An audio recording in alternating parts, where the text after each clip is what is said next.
साथियों, मैं हूं आपका होस्ट कुलदीप सिंह पुनिया। साथियों, आज मेरे साथ चर्चा में जुड़े हुए हैं प्रद्युमन जोशीला जी, वरिष्ठ पत्रकार और राजनीतिक विश्लेषक। प्रद्युमन जी, स्वागत है आपका। जी बहुत बहुत धन्यवाद। सभी दर्शकों को नमस्कार, राम राम। और मेरे इस बगल में जुड़े हुए इंद्रपाल चाहर जी, राजनीतिक विश्लेषक और वरिष्ठ पत्रकार। इंद्रपाल जी, आपका भी स्वागत। धन्यवाद कुलदीप भाई। साथियों, आज हम जो चर्चा करने जा रहे हैं, आज हम चर्चा करने जा रहे पूरे हरियाणा की जो राजनीति है वो किस दिशा में जा रही है। 2014 के बाद जो बीजेपी का प्रदर्शन रहा वो पूरे हरियाणा के अंदर इस बार बहुत कम रहा है। कांग्रेस पार्टी ने एक अच्छा उभार लिया है। क्या वो उस जो उनका एक मूवमेंट बना है उसको वो पूरा का पूरा मेंटेन करके रख पाएंगे, यह भी एक जनता के मन में सवाल है। दूसरा, जेजेपी जो पिछली बार एक किंग मेकर के रूप में स्थापित हुई, इस बार उस पार्टी का भी लगभग नामो निशानी मिट गया। नामो निशान मैं क्यों कह रहा हूं, क्योंकि जो उनको निशान मिला था उनको इतने वोट भी नहीं आए कि वो अपना निशान बचा पाए। और यही सूरत हाल इनेलो पार्टी का है। एक जमाने में जिस पार्टी की हरियाणा के अंदर तूती बोलती थी, चाहे वो राज्य में रहे चाहे विपक्ष में रहे, पर उस पार्टी की तूती हमेशा बोलती थी, उनका भी बहुत बुरा हाल है।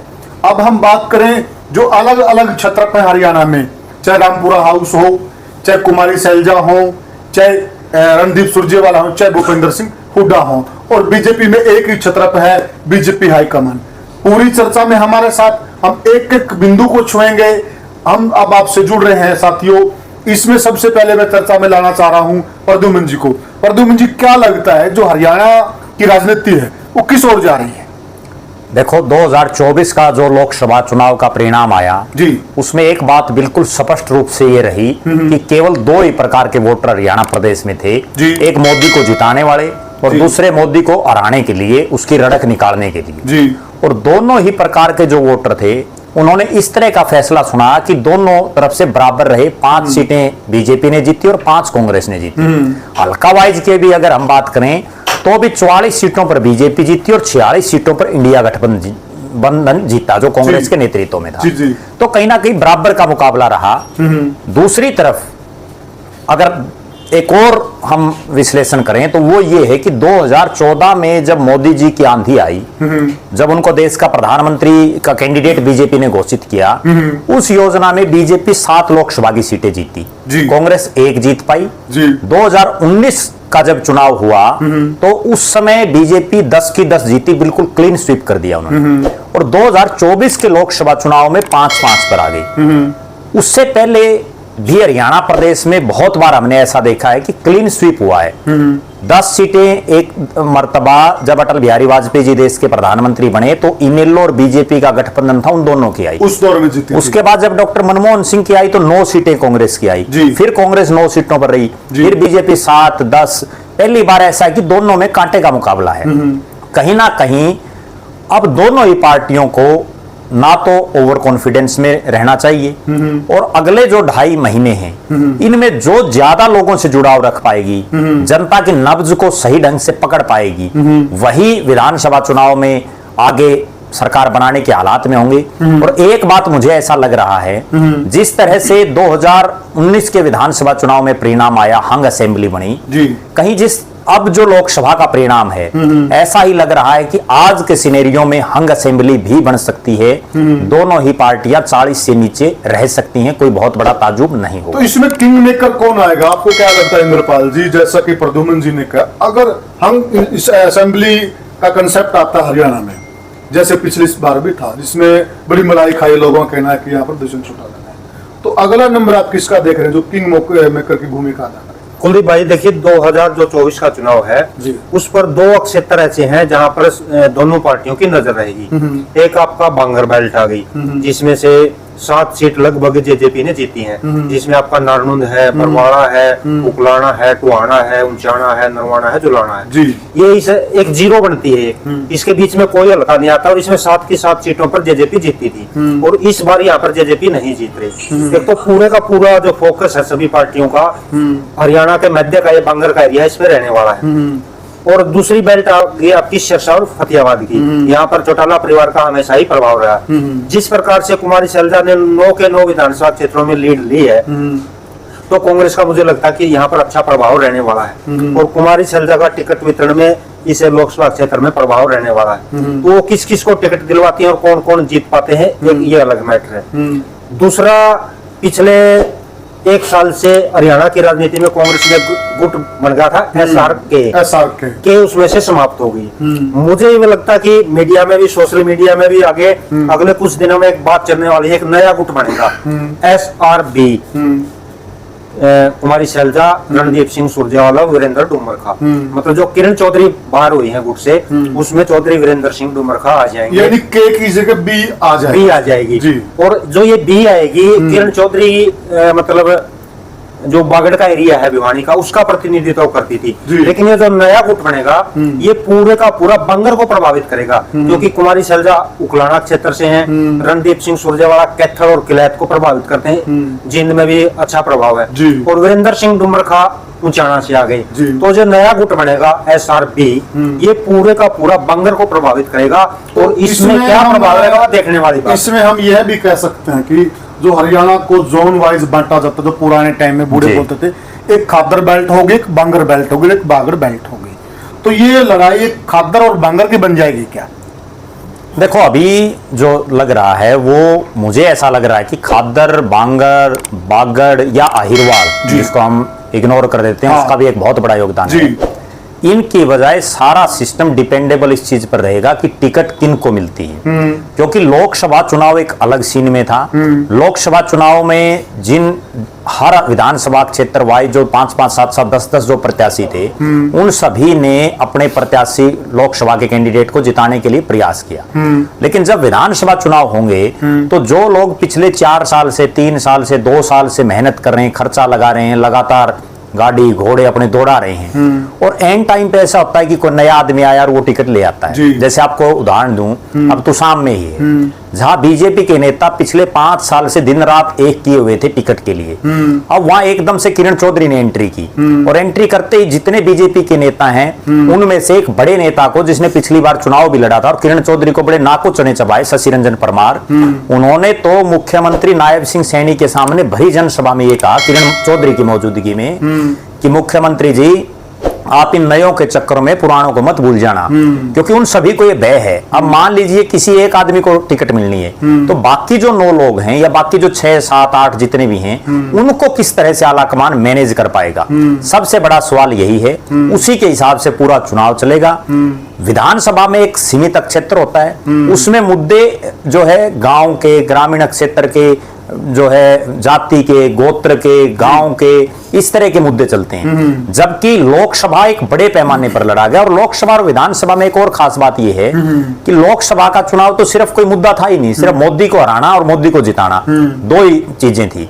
अब विधानसभा में अलग अलग सीन होगा, उस लिहाज से किन लोगों को टिकट मिलेगी और कितने लोगों को जिनको टिकट नहीं मिली उनको पार्टी मैनेज करने में कामयाब रह पाएगी, वही जीतेगी। दूसरी बड़ी बात, अगले जो 2 महीने का समय है, हरियाणा प्रदेश में 100 के आसपास ऐसे छोटे बड़े नेता हैं जो हर 5 या 10 साल में पार्टी बदल लेते हैं, और वो नेता ऐसे हैं, वो जिस दल में जाते हैं लगभग उसकी सरकार बन जाती है।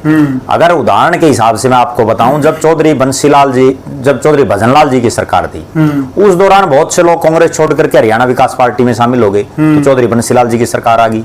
चौधरी बंसीलाल जी जब मुख्यमंत्री थे तो बहुत से लोग अविपा को छोड़ के चौटाला की इनेलो में चले गए, इनेलो की सरकार आ गई। उसके बाद बहुत से लोग, जब इनेलो की सरकार थी तो इनेलो को छोड़ करके कांग्रेस की तरफ शिफ्ट हो गए, कांग्रेस की सरकार आ गई।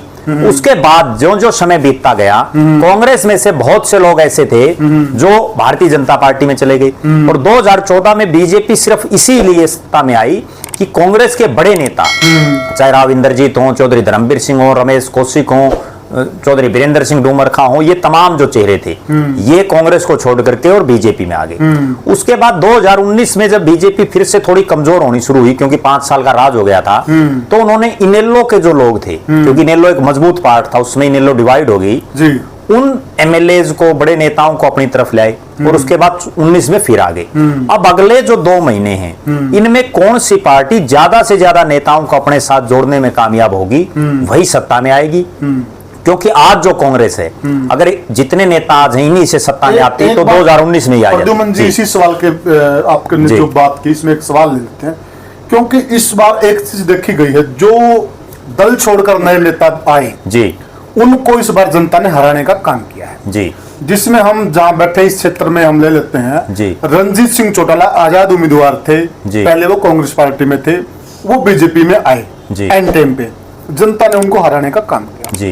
अशोक तंवर की हम बात कर लेते हैं, वो उस वक्त आम आदमी पार्टी में थे जी। एन मौके पे बीजेपी ज्वाइन की, इलेक्शन लड़े, जनता ने उनको भी नाको चने चबुआए हैं जी। अब थोड़ा परिदृश्य बदला है, कहीं जो ये मौसम की तरह जो नेता बदलते हैं, इनको हम बरसाती मेंढक भी कह देते हैं, तो इस बार का जो परिदृश्य है वो कुछ अलग है।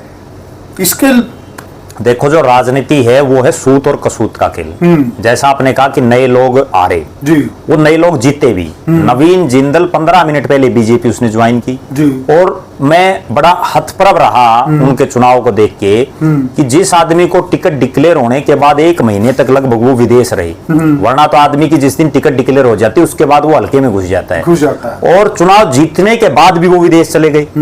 उन्होंने तो चुनाव सिर्फ जो है अपना इस तरह से मैनेज किया कि मात्र 20 या 25 दिन में चुनाव लड़ करके और वो जीत भी गए, जबकि सुशील गुप्ता को सबसे पहले हरियाणा प्रदेश में टिकट डिक्लेयर हुई थी उनकी और कांग्रेस भी उनके साथ थी, उसके बावजूद वो चुनाव हार गए।